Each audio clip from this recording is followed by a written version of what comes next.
quelles sont véritablement les différences entre la vision que vous avez essayé d'implémenter lors de la première itération du projet et ce que le projet est en train de devenir aujourd'hui? C'est quoi les grandes différences? Alors, je vais vous dire un truc, c'est qu'on avait en 2000, on arrivait à faire des choses qu'on n'arrive plus à faire maintenant. En 2000, on arrivait avec la SNCF à pouvoir annuler les billets de train. C'est-à-dire quand un billet était réservé, vous étiez en réunion avec un vieux avec un téléphone là, comme on a montré, vous appuyez sur la touche de droite et vous appuyez, et sur le central de Nantes, on arrivait à faire que le billet de train était libéré et que ça vous en régénérait un autre.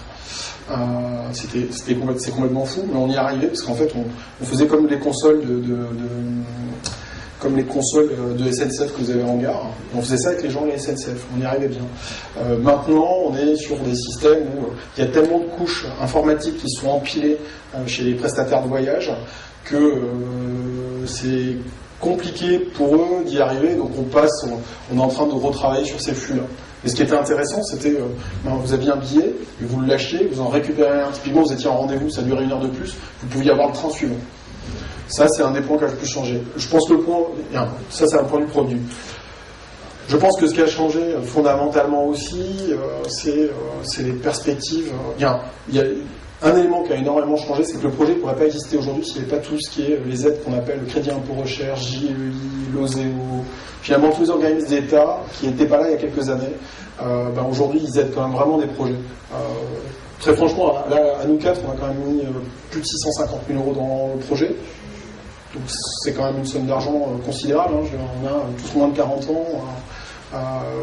C'est quand même sur du vrai patrimoine.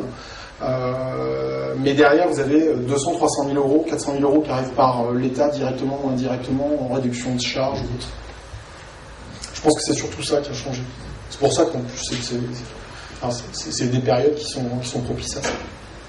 Et puis, pour répondre encore plus sur la partie produit, c'est la rupture du smartphone, on l'évoquait, c'est la démultiplication de la dématérialisation. Donc aujourd'hui, effectivement, vous pouvez embarquer mobile. Vous avez un tag sur votre mobile, Air France par exemple, et vous pouvez embarquer mobile. Et ça, vous pouvez complètement l'intégrer dans Wipolo. Et la troisième notion, c'est effectivement tout ce qui est réseau social, qui en 99 n'existait pas. Aujourd'hui, le fait de dire où je vais être, ce que je vais faire, de le partager, de savoir qui a été à New York de telle manière à ce que je puisse récupérer des recommandations, de savoir qui potentiellement vient avec moi à Kiev, ça devient des formidables opportunités de business et de relations dans le voyage. Alors qu'avant, vous étiez incapable de mapper ça, vous le découvriez après coup, une fois rentré ou une fois à l'aéroport, quand il est trop tard pour organiser un repas, un rendez-vous ou quoi. Maintenant, c'est possible.